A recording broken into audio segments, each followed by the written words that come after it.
Alors, bienvenue au Forum francophone de reportage sur la crise sanitaire mondiale du Centre international des journalistes basé à Washington. Pour la paix, ce webinaire est le 33e du genre organisé par le cadre de ce forum. Pour commencer, je vous remercie de prendre sur votre temps ce moment afin de prendre part à cette session très importante pour ce beau monde ici, l'Assemblée à Lyon. Encore une fois, merci. Merci de nous les gens de cette conversation passionnante avec les trois lauréats. Jusqu'à maintenant, nous avons déjà élevé qu'il y a des gens en ligne, mais en attendant les autres lauréats de les partager dans la catégorie inégalité, finance et économie. Pour rappel, l'objectif de ce forum est d'apporter une véritable aide aux reporters dans cette période de pandémie. Pour commencer, nous sommes ici avec des panélistes. Nous avons bienvenue, nous avons déjà Foussel Saïb qui vient de se connecter. Bonjour Foussel.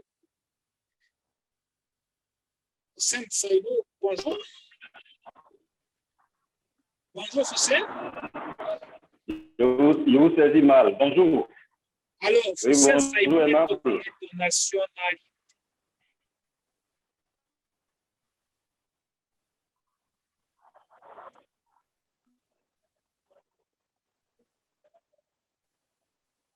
Alors, la connexion n'est pas très bonne.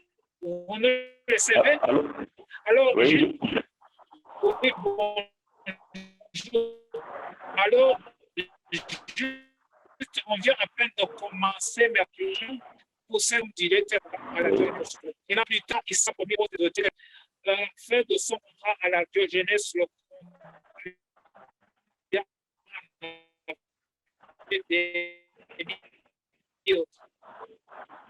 à la radio Canal FM, où il officie jusqu'à ce jour comme reporter et présentateur.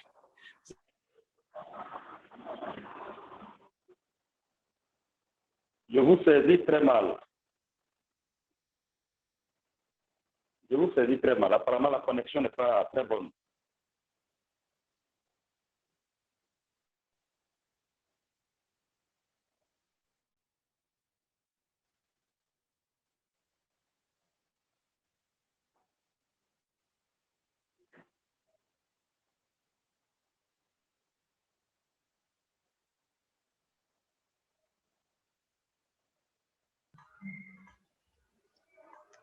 Je pense que la connexion a dû lâcher notre confrère aimable et je vais prendre le relais en attendant qu'il arrive. Bonjour à tous et bienvenue à ce webinaire inspirant que nous organisons avec les lauréats de notre concours de reportage sur la crise sanitaire mondiale, un concours sur le Covid-19 plutôt que nous avons lancé le 4 septembre 2020 en 5 langues et qui a permis de recevoir au total 672 candidatures de journalistes. La semaine dernière, nous avions eu une séance avec les lauréats de la catégorie sciences et santé et aujourd'hui, nous sommes avec vous, lauréats de la catégorie inégalité, économie et finances. Et la semaine qui vient, nous aurons une séance pareille, similaire, avec les lauréats de la catégorie transparence, criminalité et corruption. Et aujourd'hui, le modérateur de cette séance est M. Aimable Touarémon. Il est de retour, je lui laisse donc la parole. Aimable, tu peux continuer. J'espère que c'était la condition qui t'avait un peu lâché.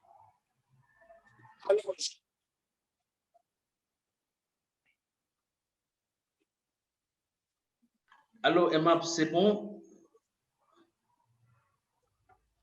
Ok, merci beaucoup, Kossi. Comme je le disais, donc, Foussel Saïbou est togolais de nationalité. Il a commencé sa carrière de journaliste en 1998 comme directeur des programmes à la Diogénèse de Sokode. Un an plus tard, il sera promu au poste de directeur général, poste qu'il occupa jusqu'en 2009. La fin de son contrat à la Diogénèse le conduira en avril 2010 à la Radio Canal FM de Lomé, où il officie jusqu'à ce jour comme reporter et présentateur. Journaliste et multimédia, Foussel a collaboré avec plusieurs médias, entre autres Radio-Canada International pour son programme Canada à la carte, le magazine Afrique Union et le magazine Sans Frontières. Il a à son actif 8 distinctions. Hussein Saïbou a aussi une passion pour le journalisme scientifique. Il est d'ailleurs membre du réseau des journalistes scientifiques d'Afrique francophone. Nous avons aussi, nous avons un autre lauréat, il s'agit de Hervé Mukulu Volotra de la République démocratique du Congo. Donc, Hervé Mukulu est journaliste et multimédia et blogueur de profession, romancier et scénariste et palpation. Reporter depuis 10 ans, il est actuellement journaliste à la voix de l'Université catholique de Graben à Butembo, de la province du Nord Kivu, au nord-est de la République démocratique du Congo. Depuis 5 ans, Mukulu Volotra est spécialisé dans le journalisme agricole, environnemental et sanitaire pour la radio, la presse écrite et le web, médias et blogs.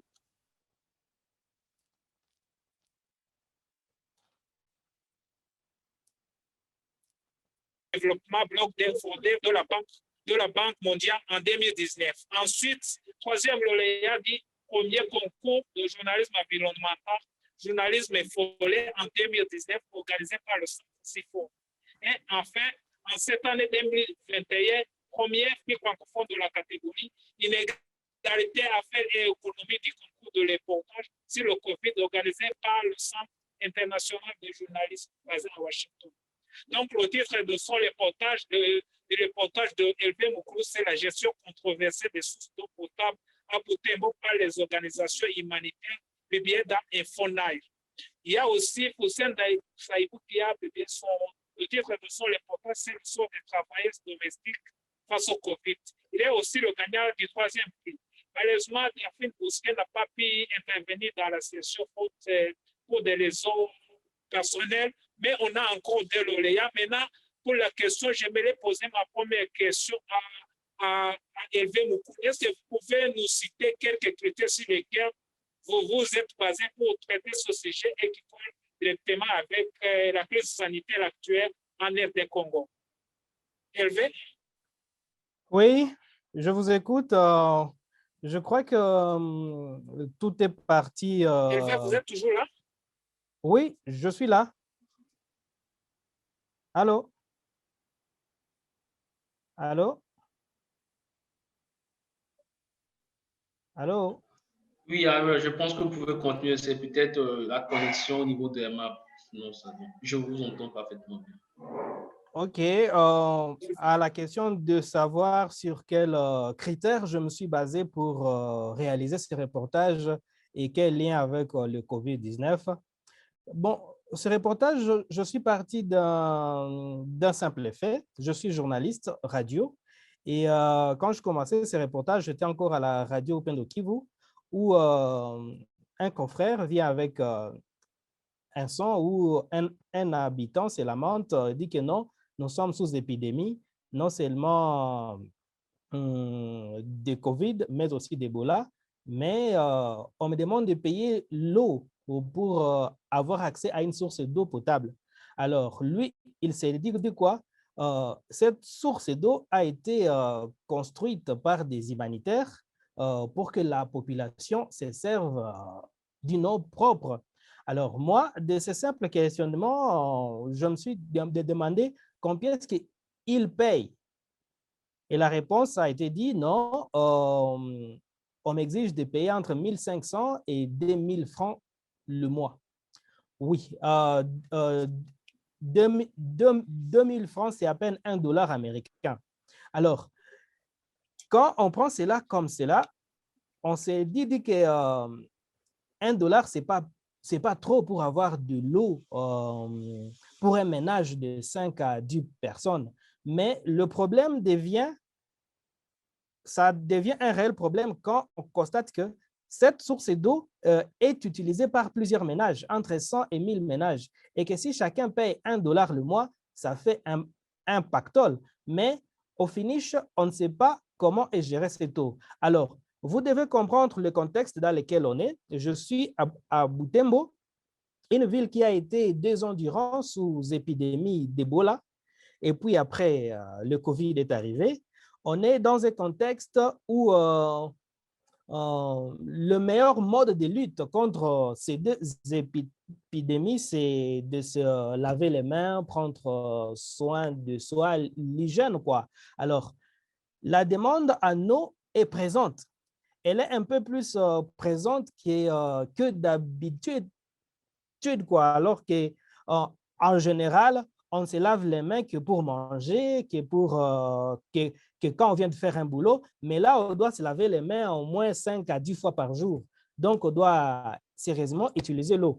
Et des humanitaires, quand ils ont compris que naturellement, il n'y a pas d'eau propre dans la région, depuis plus même d'une décennie, hein, ils construisent ils aménagent des sources d'eau potable et qu'après, ils laissent entre les mains des gestionnaires locaux. Alors, c'est là que moi, je me suis demandé, ben, comment ça se passe? Oui, la source d'eau a été aménagée par des humanitaires, normalement pour que les gens s'en servent gratuitement. Mais la source d'eau, pour qu'elle soit pérenne, il faut qu'il y ait une contribution locale afin de subvenir à certains entretiens. Mais quand moi, je fais mes enquêtes, quand je descends sur le terrain, je trouve que l'argent qui est récolté, c'est une grande somme. Si une source d'eau doit récolter entre 100 et 1000 dollars le mois, et qu'après 1 mois, 2 mois, 3 mois, il n'y a aucun aménagement qui est fait, alors je me dis, où va cet argent-là? Et c'est là que je constate qu'il y a un peu plus de magouilles. Personne ne sait dire ce qui se fait. Donc, les petits comités de gestion-là se divisent un peu cet argent-là et personne n'a bénéficié, quoi. Alors, tu vois, c'est ça les liens qu'il y a entre COVID. Je vis le côté temporel, un moment où tout le monde est obligé d'utiliser un peu plus de l'eau que d'habitude pour se laver les mains régulièrement. Et j'ai essayé de voir ces côtés-là business. Finalement, c'est cette contribution-là qui est censée aider pour l'aménagement, où est-ce qu'elle va? Alors, c'est là que je finis par conclure que cet argent est bouffé par un petit comité des gestionnaires. Et dès que les bénéficiaires essaient de voir au clair où va l'argent, les comités échangent et d'autres arrivent, ils vont encore bouffer. Alors, tu vois, c'est ça le problème quoi, entre Ebola, COVID et la gestion de l'argent perçu. C'est ça vraiment. Merci. Merci beaucoup. Juste la deuxième question. Allô?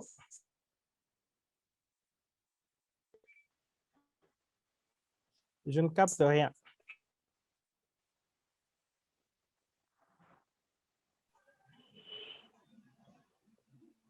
Alors, je Allô? pense, oui, alors, Emma a toujours un petit problème de connexion. J'espère que ce sera réglé tout de suite et qu'il nous reviendra. Emma, tu es là? Je modère en entendant qu'il revienne et prendre sa place. Cher confrère Fousseni, dites-nous, vous avez vous fait un reportage sur les travailleurs domestiques et vous commencez votre reportage avec le témoignage d'une jeune femme qui, se rendant dans son lieu habituel de travail, s'est vue refuser l'entrée et s'est vue notifier un licenciement. Et comment vous avez réalisé ce reportage et quelles leçons vous en tirez? Merci, Kofi. En fait, l'idée de ce reportage est partie d'une rencontre initiée par une organisation syndicale pour sensibiliser et offrir du matériel de protection à l'ensemble de ses membres. Et un petit fonds spécial a été prévu pour les travailleurs domestiques licenciés à cause de la COVID-19. Alors, j'ai été particulièrement touché par le témoignage de cette dame-là lors de cette séance. Et j'ai décidé donc d'investiguer sur la situation des travailleurs domestiques. Voilà. Donc, la crise sanitaire au Togo et les travailleurs domestiques font partie des plus fragilisés. Alors, ces certaines sont licenciées, soit parce que leurs employeurs n'ont plus de moyens de les payer, soit parce qu'ils ont peur que les travailleurs domestiques reviennent dans leur domicile avec des maladies. Donc, vous voyez, bon, parfois, c'est les deux raisons que les travailleurs avancent. Voilà. Donc, en plus de cela, c'est des licenciements qui interviennent sans préavis et cela plonge les victimes dans une extrême pauvreté. Alors, donc, nous avons eu le témoignage de quelques travailleurs domestiques bon, qui n'ont pas apparu dans le reportage, mais des témoignages soignants. Hein, vous allez vous retrouver, par exemple, avec une veuve, hein, seule avec ses enfants. Bon, imaginez se retrouver du jour au lendemain sans emploi. Vous imaginez un peu la situation à la maison. Voilà. J'espère que vous me suivez. Allô? Oui, je vous suis. Aimable est là et puis On il vient. Nous vous suivons parfaitement bien. Nous vous suivons. Allez-y. Par contre, je ne vous suis pas, Aimable. Je ne vous suis pas très bien. Allez-y, on vous suit, on vous le soit très bien. Vous pouvez continuer. Vous pouvez continuer, c'est bon. C'est bon. Je n'ai pas bien reçu la question. Vous pouvez continuer. Ah, je peux continuer.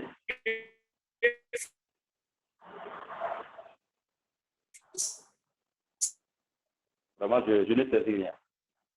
C'est bon. Oui, allô, Foussel? C'est bon? Allô, Foussel? Oui, je te suis, Aimable. Ok, allez-y, Oui. allez-y. Alors, justement, comme Okay.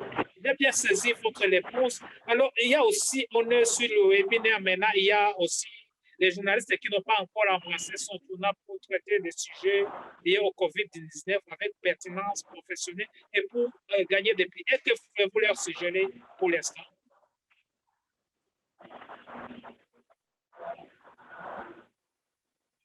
Franchement, je ne sais pas.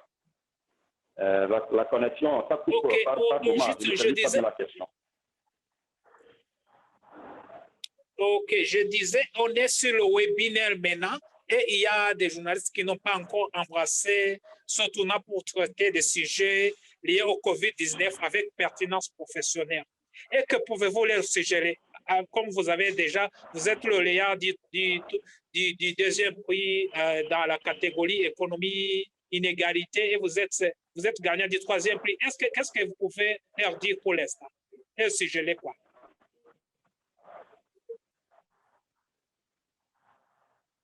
Allô, Foussel? Franchement, il y a un problème de retour. Oui. Vous me laissez faire là? Parce que je ne reçus pas. Je disais qu'on est sur le webinaire maintenant. Il y a des journalistes qui n'ont pas encore embrassé ce tournant pour traiter des sujets liés au COVID avec pertinence professionnelle. Et que pouvez-vous leur suggérer pour l'instant?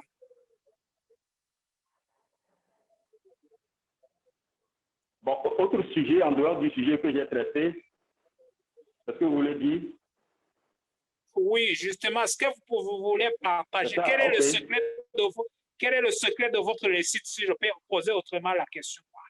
Pour, disons, réaliser en tel les portages du genre. Ah, d'accord. Oui. Ah, d'accord, le secret. Bon, ouais. En fait, mon secret, c'est d'abord s'intéresser à la question, parce que si vous ne vous intéressez pas à la question, vous ne pouvez pas vraiment réaliser quelque chose là-dessus. Voilà, donc il faut s'intéresser d'abord au sujet. Bon, et puis, bien fouiller, hein, faire intervenir, disons, beaucoup d'acteurs, beaucoup de personnes ressources, aller au fond du sujet, en fait. Voilà, donc il ne faut pas seulement aller intervenir les travailleurs domestiques et puis s'arrêter là, mais avoir le courage aussi d'aller vers les employeurs. Bon, parfois c'est difficile, hein, parce que quand vous les approchez, ils n'aiment pas parler, mais avec un peu de diplomatie, bon, on arrive quand même à les faire parler.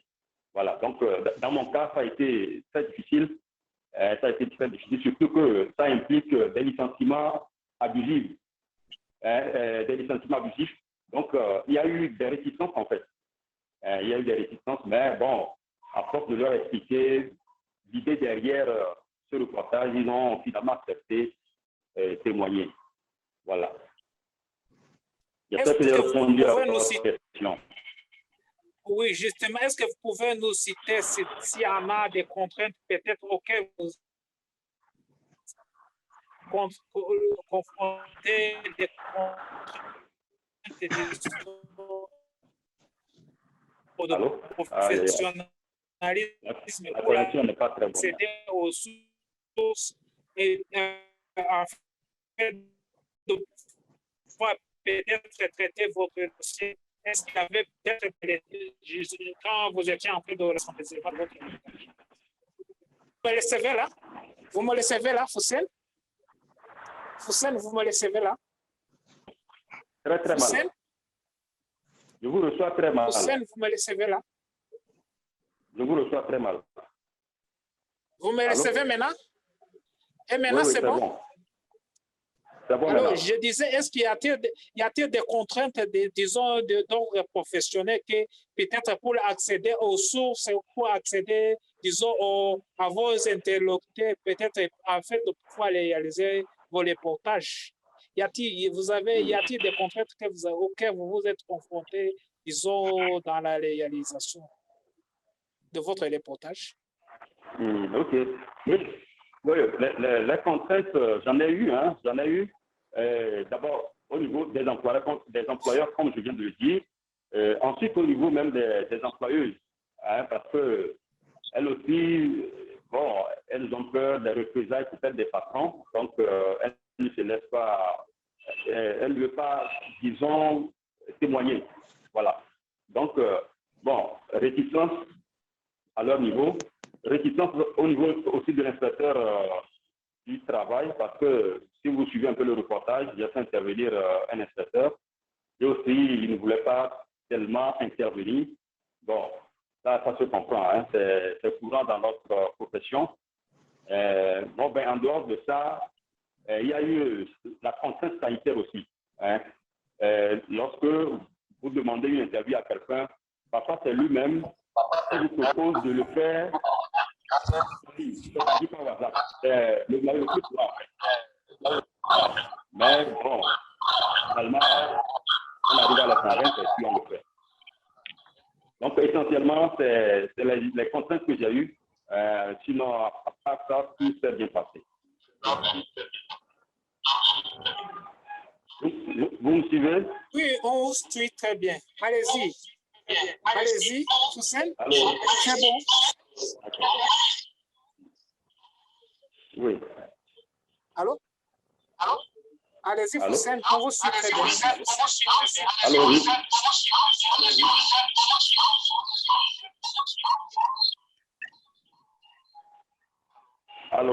Allô? Oui, allez-y, Foussel. Oui, on vous suit très bien. Oui, on vous suit très bien.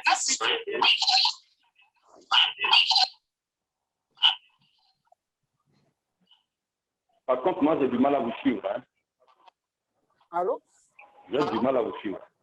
Oui, allô? Oui? Je disais, on vous suit très bien. On vous suit très bien. Allez-y, continuez. Vous pouvez continuer. Oui. D'accord. OK, non, c'est ce que je disais. Les contraintes, c'est lié notamment aux résistances des personnes aux ressources. Mais bon, comme on sait le faire avec un peu de diplomatie, bon, on arrive à les convaincre, quoi. Puis, j'ai parlé aussi de contraintes sanitaires liées à la crise sanitaire. Les gens ont peur. Surtout au tout début de la crise, les gens avaient tellement peur que pour les rencontrer et faire des interviews, c'est compliqué. Alors qu'en radio, les sons WhatsApp ne sont pas forcément de bonne qualité. Moi, j'ai l'habitude de travailler, j'ai l'habitude d'aller rencontrer les gens pour des interviews, plutôt que de passer par WhatsApp, parce que je tiens beaucoup à la qualité du son. Voilà. Donc, mais finalement, tous ceux que j'ai interviewés dans mon reportage ont accepté de me rencontrer, mais bon, nous avons pu quand même observer des mesures barrières, comme le recommandent les autorités. Voilà. Donc, il n'y a pas eu de problème en dehors de ça. Ok, merci D'abord, Foussem. vous me suivez? Alors, je retourne toujours là. Oui, on vous suit très bien. Alors, je retourne la même question à Hervé Moukoulou. Parce que vous avez traité un sujet très sensible, la gestion controversée des sources d'eau potable. C'est un sujet apparemment sensible. Hervé, vous êtes là? Hervé, vous êtes là? Hervé? Hervé? Oui, Hervé, je suis vous là. êtes là? Oui. Oui, justement, j'aimerais vous poser la même question parce que vous avez traité un sujet encore plus ou moins sensible, surtout le titre de votre reportage, c'est-à-dire la gestion controversée. Donc, c'est-à-dire qu'il y a un problème. Est-ce que vous pouvez nous citer s'il y avait des contraintes pour traiter un sujet sensible dans la réalisation de votre reportage?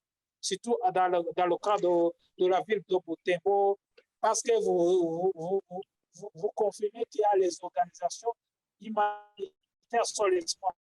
Est-ce qu'il y a peut-être des contraintes pour accéder à vos sources pour les votre vie?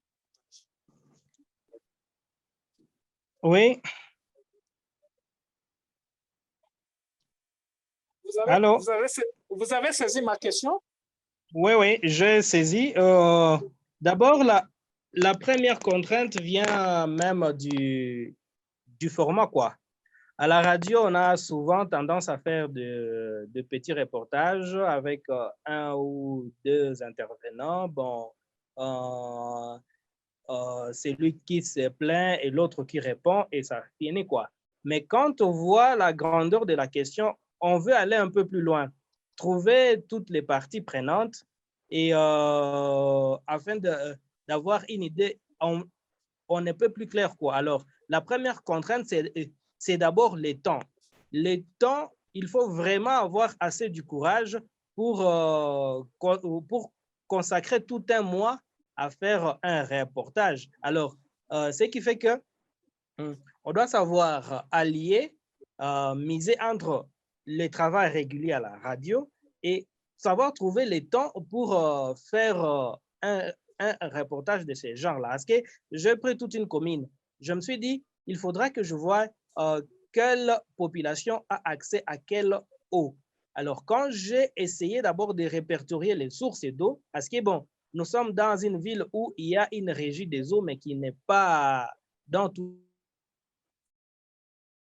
un ménage. Alors moi, je me suis dit, d'abord, je veux voir quelles sont les sources d'eau aménagées qui sont dans la commune de Wuelengera. Alors, il faut avoir le temps de passer partout, prendre le coordonnées, avoir le temps de converser avec les gestionnaires qui d'abord, de prime abord, ne sont pas prêts à se livrer à vous parce qu'ils savent qu'il y a un sérieux défi dans la gestion. Alors, savoir trouver quelqu'un qui va vous parler, même au sein même de la population, celle qui se plaint n'est pas aussi toujours directe à vous parler.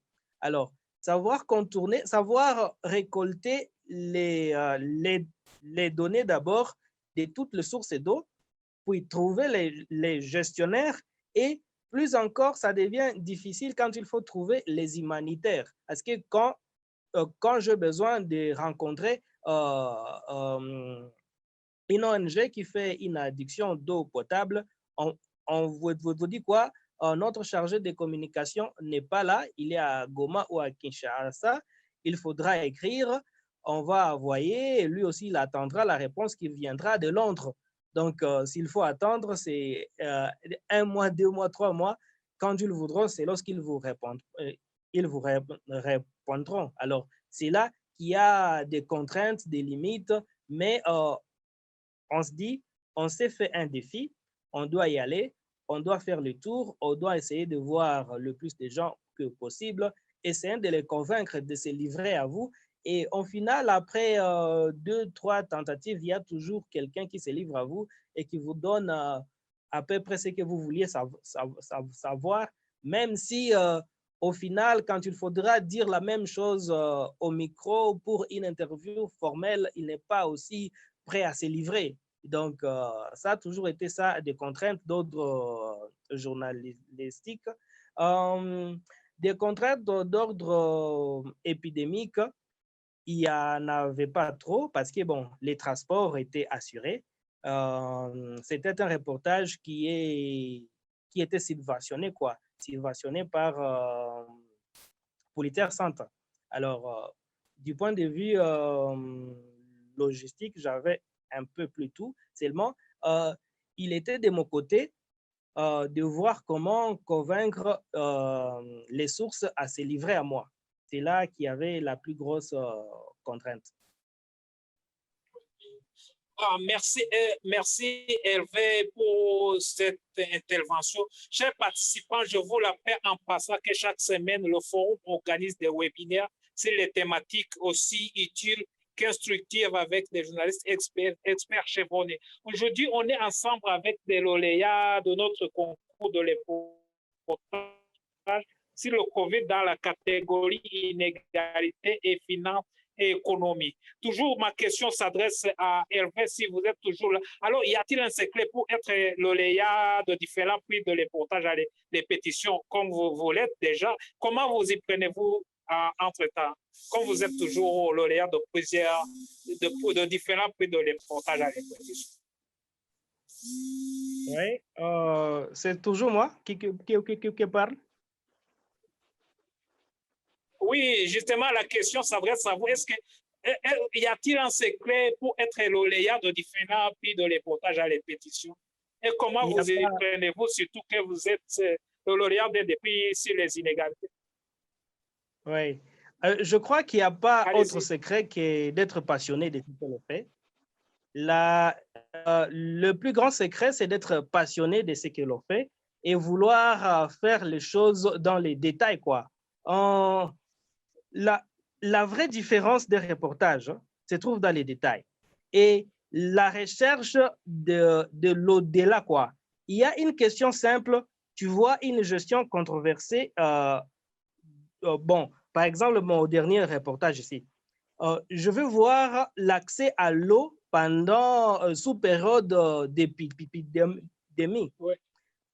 Ça m'aurait suffi de prendre seulement quelques points de vue de ceux qui se plaignent, le comité gestionnaire et faire mon article, quoi. Alors, moi, je voulais un peu plus aller au-delà car je sentais à moi qu'il y avait une certaine insuffisance, quoi. Il fallait que je fasse une cartographie d'accès à l'eau. Il fallait que je vois la qualité de l'eau et cela a toujours été un avantage quand on est dans un circuit où il y a des gens qui peuvent vous aider parce que il faut plus faire parler les chiffres. Alors, avec les données certaines données sur la qualité de l'eau qui ont été mises à ma disposition, je voulais un peu vérifier par rapport à la réalité sur terrain. Alors, quand on essaie un peu plus d'aller au-delà de ce qui est visible, c'est uniquement ça le secret. Tu te donnes à fond dans ce que tu fais et sans attendre quelque chose, quoi. Alors, on finit, il faut seulement faire un travail pour lequel, quand il sera fini, tu vas te dire, waouh, j'ai quand même fait quelque chose. Hein. C'est pas parfait, c'est tellement imparfait d'ailleurs, mais je crois que j'ai ajouté quelque chose de plus. S'il y a un plus, on a un peu plus, on a 10% des chances d'être dans la short list, quoi. Et pour le reste, c'est le jury décide si ça vaut la peine. Parce que bon, mais aussi si on est trop fier de ce travail, ça montrera que demain, on ne va pas s'améliorer. Alors, il faut faire un travail, faire le mieux que l'on peut, mais savoir que non, je pouvais toujours aller un peu plus loin. Alors, tant qu'on donne le meilleur de soi et qu'on sent qu'il y a toujours quelque chose qui manque, je crois qu'au final, il y a quelqu'un qui dit, ah, tu as fait un bon travail et tu as un prix. Merci. Ok, merci Hervé. Justement, il y a aussi, on est ensemble avec Hussein Saïd qui a traité le sujet, le sort des travailleurs domestiques face au COVID-19. Alors, justement, vous avez traité un sujet sur la COVID qui colle apparemment avec inégalité. Et aujourd'hui, certains rapports montrent qu'une distribution a des vitesses entre les pays riches et les pays pauvres. Alors, monsieur Saïb, est-ce que concernant ce phénomène d'inégalité qui s'écrit dans le déploiement des efforts dans les pays faisant la réduction entre les riches et les pauvres, est-ce en tant que y a-t-il une autre particularité qui se manifeste à part les travailleurs domestiques, qui se manifeste peut-être, qui peut inspirer d'autres collègues pour traiter d'autres sujets, surtout durant cette période de confinement répétitif de pandémie? Cette question s'adresse à Hussein. Vous me recevez là? Hussein? Oui, je vous reçois, je vous reçois. Alors, vous parlez des inégalités, c'est ça? Ah, d'accord. Allô, vous parlez des inégalités, c'est ça? Absolument, c'est ça. OK. Alors, voilà. Oui, absolument, c'est ça. D'accord. Dans ce reportage, j'ai pu constater que les travailleurs domestiques sont lésés par rapport aux autres couches sociales. Voilà, je donne un exemple. Pendant la crise, le gouvernement a pris un certain nombre de mesures, voilà, pour accompagner tous les secteurs d'activité, y compris le secteur informel. Bon, il y a eu ce qu'on appelle le transfert monétaire, c'est-à-dire qu'on donne à chaque bénéficiaire une somme donnée pour l'aider dans ses dépenses quotidiennes. Voilà. Donc, malheureusement, ce que nous avons constaté au niveau des travailleurs domestiques, parce que la plupart n'ont pas de carte d'électeur, parce que l'une des conditions pour bénéficier de cette aide, c'est d'avoir une carte d'électeur. La plupart n'ont pas de carte d'électeur, soit parce qu'elles l'ont perdu. Bon, certains, parce qu'elles ne se sont pas fait enrôler pendant le recensement électoral, Voilà. Mais d'autres, par contre, ont des cartes d'électeurs, mais n'ont pas pu bénéficier. Voilà. Donc, il y a cette inégalité-là que j'ai voulu aussi ressortir dans ce reportage. Voilà. Donc, en dehors de ça, l'inégalité au niveau de l'application des lois. Voilà. C'est-à-dire qu'ici, on peut licencier une travailleuse domestique sans préavis et personne ne dit rien. Donc, voilà. Donc, j'ai voulu relever tout ça là pour attirer l'attention des autorités, des organisations de la société civile sur cette situation des travailleurs domestiques. Voilà. Donc, c'est à peu près ça. Alors, donc, merci puis, beaucoup. Je peux ajouter, hein, ce n'est pas oui, vas-y. Voilà. Allez-y, on vous écoute. Voilà, donc je disais que les licenciements ne sont pas seulement les seuls problèmes que rencontrent les travailleurs domestiques. Par exemple, depuis l'avènement de la COVID, certains travailleurs domestiques, voilà, avec beaucoup plus de rigueur dans leur rapport avec, disons, les employés et leurs enfants à la maison. Hein, par exemple, on demande à l'employé domestique de porter toujours le masque. Donc, imaginez qu'elle doit, disons, payer le masque tous les jours. Donc, c'est-à-dire que c'est des problèmes que les travailleurs domestiques vivent. Bon, en réalité, avec cette crise sanitaire, elles devraient avoir un peu un accompagnement de leur employeur. Voilà, prévoir quelque chose au moins pour les aider. Voilà, ce qu'on n'a pas constaté à leur niveau pendant cette crise sanitaire. Voilà.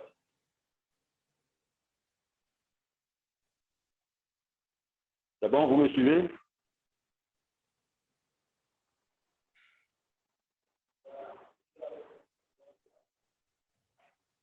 Allô?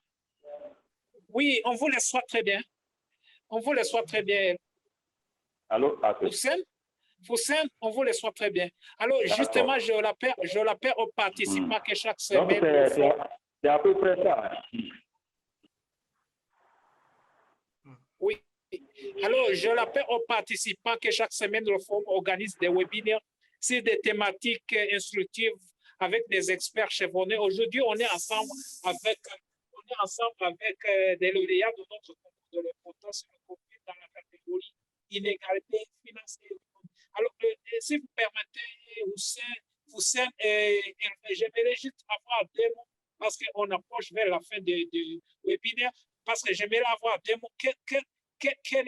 Parce que quand on parle d'inégalité financière, parfois ça devient dans le contexte des discours politiques, officiels, et ça devient plus facile peut-être au niveau de l'éducation, peut-être pour trouver un titre prochain, surtout quand il s'agit de réaliser en papier à l'importage palais. Quel a été votre secret dans ce genre de, pour parvenir, disons, à trouver un titre prochain qui court avec un terme thématique? Hervé, à vous? Oui, il a toujours été dit que... Vous avez saisi ma question? Oui. Qu'est-ce qui a été comme secret pour accrocher les titres avec la thématique? Il a été toujours dit que la première chose qui vend un article, c'est d'abord les titres. Dans mes habitudes, je finis tout. Bon, je commence avec un titre vague. Mais à la fin, quand je relis pour la dernière fois, je me force à voir un titre qui essaie un peu de résumer l'article, quoi. Et qui pourra tiquer. Alors, quand je finis et que je regardais que finalement, le réel problème dans cette histoire d'eau à temps d'épidémie, ce n'est pas vraiment l'accès à l'eau. Parce que l'eau est présente. Même si on peut faire 45 minutes, voire 2 heures pour attendre d'être servi dans certains coins, même si certains ont une eau malpropre, même si la régie des eaux peut exister dans certaines parcelles et d'autres, mais le réel problème, ce n'est pas que tout le monde ne veut pas vraiment payer, mais on ne sait pas comment est géré ces fonds-là que l'on paye. Oui, c'est 2000 francs, mais au final, où va cet argent? Quand chacun donne 2000 francs, $1, on est 500, ça fait $500. À la fin du mois, donc dans la caisse, il y aurait $500 qui aiderait peut-être à mettre un peu de la propriété à la source d'eau. Mais on se rend compte qu'après 2 mois, il n'y a rien qui a été fait. Et quand on voit ce comité, on s'est dit non, qu'avez-vous fait de l'argent? Non, on est donné. Alors, on dit que non, ici, vraiment, les titres seraient une controversée. Et cela demande un peu plus l'inégalité parce qu'il y a ceux qui sont nantis qui ont de l'eau courante dans leur maison. Mais ce n'est pas le peuple qui est obligé à aller chercher l'eau dans les sources d'eau. Et parfois, c'est une seule catégorie du peuple, les femmes. Et surtout en ces temps d'épidémie où les écoles ont été fermées pour, soi-disant, protéger les enfants de l'épidémie de COVID-19, je fais les tours de sources d'eau et dans 90% des sources d'eau, je n'ai vu que des enfants qui sont ainsi obligés d'aller puiser des jerrycans d'eau de 10 litres, 20 litres, bon, parce que les parents ont trouvé une main-d'œuvre inexploitée et gratuite à la maison. Alors, ils sont non seulement obligés de faire un boulot qui n'est pas le leur, transporter des bidons donc, qui pèsent plus que leur âge, mais à ces sources d'eau, ce sont uniquement des enfants, il n'y a aucune distanciation physique, ils sont en train de jouer, ils sont plus maintenant exposés au COVID-19 que ce qu'ils devraient être à l'école. Alors, vous voyez que c'est là qu'il y a un problème d'une gestion controversée qui devient finance et inégalité parce que, bon, les riches ont accès à l'eau, le bas peuple est obligé de faire avec de sources d'eau et il y a une couche qui est plus exposée à ces boulots-là, ce sont les femmes et encore les enfants sont plus victimes parce qu'au lieu d'être à l'école, ils sont exposés à faire des travaux lourds et sans respecter une certaine distanciation physique. Alors quand je prends tous ces éléments-là, j'essaye de réfléchir un titre qui peut accrocher. Bon, et au final, je dis, bon, ça, je peux mettre dans les titres et on verra ce que ça va donner.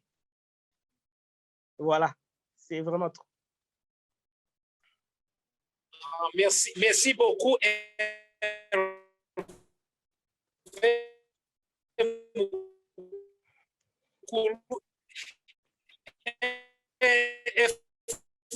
Vous avez quelque chose à dire au sujet de Foussen? Foussen, vous nous attendez là? Foussen? Alors, Foussen, vous êtes toujours là? Foussen? Il faut peut-être activer votre micro. Foussen? Peut-être que Foussen n'est pas encore disponible. Alors, je l'appelle au participant qui a un questionnaire qui a été envoyé dans la boîte de discussion de ce forum. Donc, ils sont... Allô, Foussen? Foussen, vous nous attendez là? Foussen, on vous le soit très bien. Foussen, on vous le soit, allez-y. Vous avez quelque chose à...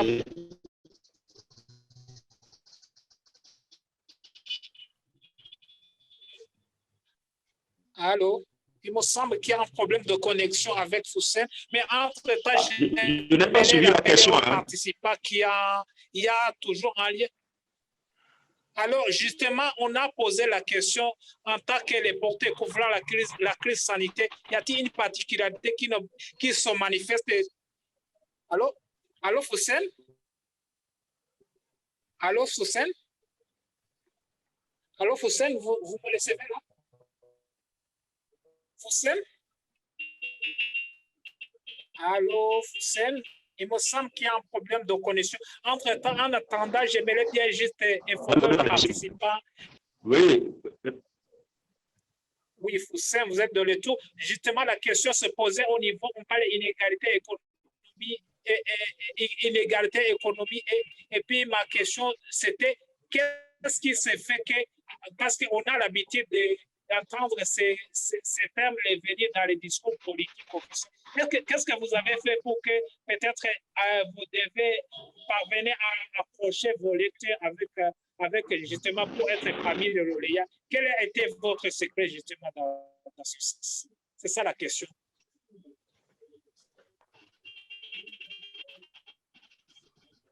Vous avez saisi la question, Foussen? Pas de secret particulier, hein, parce que en réalité, il faut respecter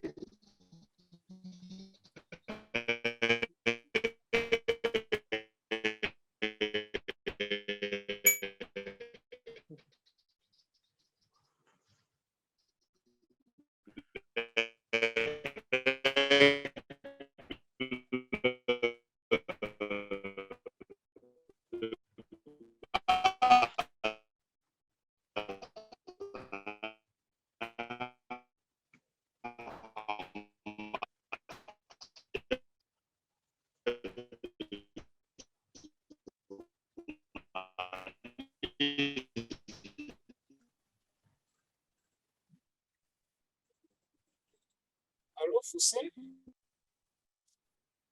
Allô, Foussen? Allô, Foussen? Allô, Foussen? Allô, j'ai vu comme vous êtes là. Vous êtes là? Oui, je suis là. Oui, il y a un participant qui a posé la question justement. Merci beaucoup pour le partage. Il aimerait savoir l'impact réel de ces dépenses sur le terrain dans lesquels ils ont été réalisés. Y a-t-il un impact plus particulier que vous pouvez peut-être partager aux participants dans vos reportages sur le terrain? C'est la question Hey. de participer. Pardon? Y a-t-il Un impact un impact, ouais, un impact particulier sur dans dans vos reportages? Parce que vous savez, quel a été l'impact En fait, sur le terrain? bon, Vous pouvez nous citer quelques un des impacts, c'est parce que quand je commençais à traiter ces sujets, c'est lorsque une ONG qui était chargée de faire l'addiction d'un réseau d'eau a été obligée de remettre la source d'eau à la va-vite au comité de bénéficiaires, quoi. Alors que l'addiction avait déjà, mais c'est l'ONG qui continue à gérer même ces faits-là. Alors, pour un peu plus se dédouaner, ils ont organisé à la va-vite une remise de cette source d'eau aux bénéficiaires. Et juste aujourd'hui, dans cette ONG-là, si tu te présentes en tant que journaliste de la radio ou Pendo Kivu, en tout cas, tu ne peux pas être. Je crois que certains comités deviennent de plus en plus regardants dans la gestion depuis que non seulement moi, mais les radios commencent à traiter cette question-là avec un peu plus de rigueur, quoi. Alors, c'est ça. De plus en plus, il y a certains gens qui appellent, disent non, bon, oui, en tout cas, pourquoi nous avait interpellés, il y a vraiment beaucoup d'argent qui circule dans cette histoire-là, mais on n'avait pas encore été vraiment regardant. Alors, je crois que c'est ça un impact, car certains commencent à mettre un peu plus sérieusement les vices dans cette gestion-là. Est-ce qu'au niveau communautaire et puis au niveau des instances de prise de décision, il y a un changement de mentalité, peut-être s'approprier de cette question. Vous pouvez nous dire si peut-être au niveau de la communauté ou au niveau des instances de prise de décision, il y a eu peut-être un changement de... Oui, cette question, c'est justement... Hey, je ne vous capte pas bien vraiment.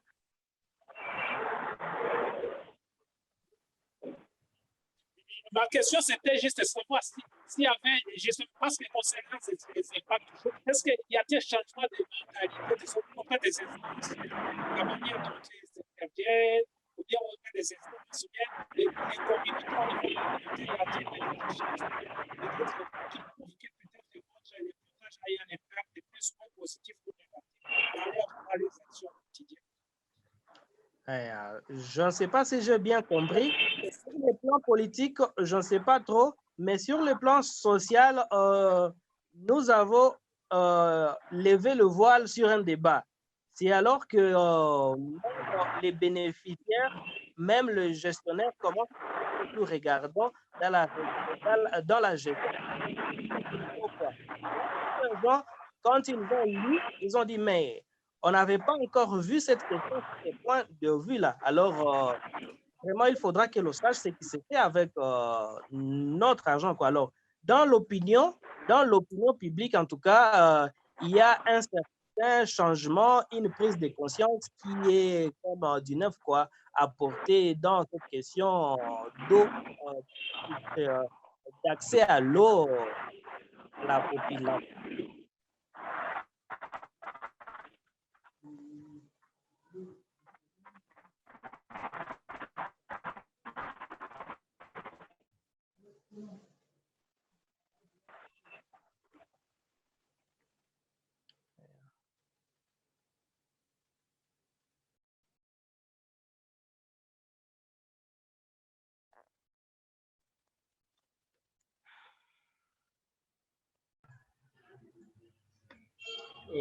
Je pense que la connexion fait encore défaut.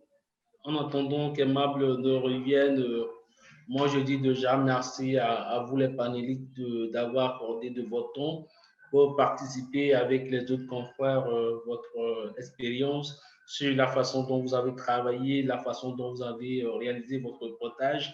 Mais je tiens à préciser aussi que le forum de reportage sur la crise sanitaire mondiale, c'est un forum qui a pour objectif d'offrir non pas seulement des opportunités, mais aussi de mettre en lien, de connecter la communauté journalistique mondiale. Donc, c'est un forum d'échange, un espace de travail aussi pour les journalistes.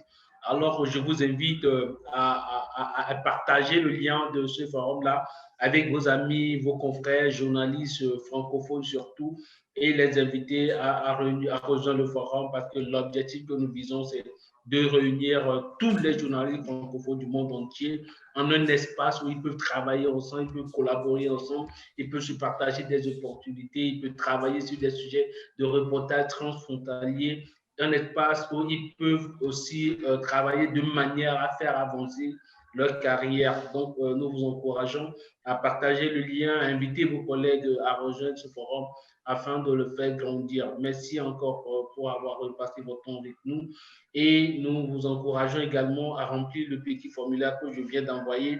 Pourquoi c'est important? Pourquoi il faut le faire? C'est justement pour nous permettre de savoir si ce panel, par exemple, a été riche pour vous, a été intéressant. Est-ce qu'il y a des recommandations que vous voulez nous faire? Est-ce qu'il y a des critiques que vous souhaitez nous formuler? Est-ce qu'il y a des remarques que vous souhaitez faire aux organisateurs? Est-ce qu'il y a des thématiques précises sur lesquelles vous aimeriez que les semaines qui viennent, nous organisons des webinaires dessus?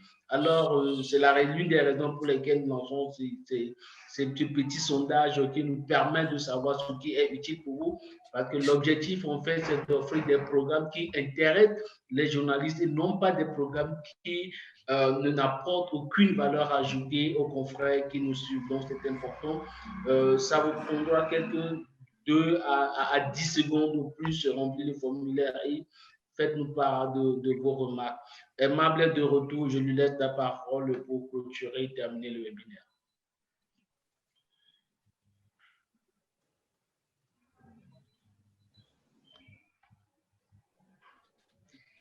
Emma, tu as la parole. Merci infiniment. Merci surtout aux parents. Oui. Merci aussi, merci à tout le monde. Je les remercie en passant Poussin Saïbou et je remercie Hervé Boukoulou. Et justement, comme Kossi l'a expliqué, je remercie à tous les participants qui ont pris le temps pour participer à ce webinaire. À la prochaine occasion, on aura le temps de vous communiquer. La session prochaine, on aura encore un groupe de lauréats qui vont intervenir. On va communiquer les temps. Je vous remercie encore pour votre temps et j'espère qu'à la prochaine, on a de le contact. Merci à tout le monde.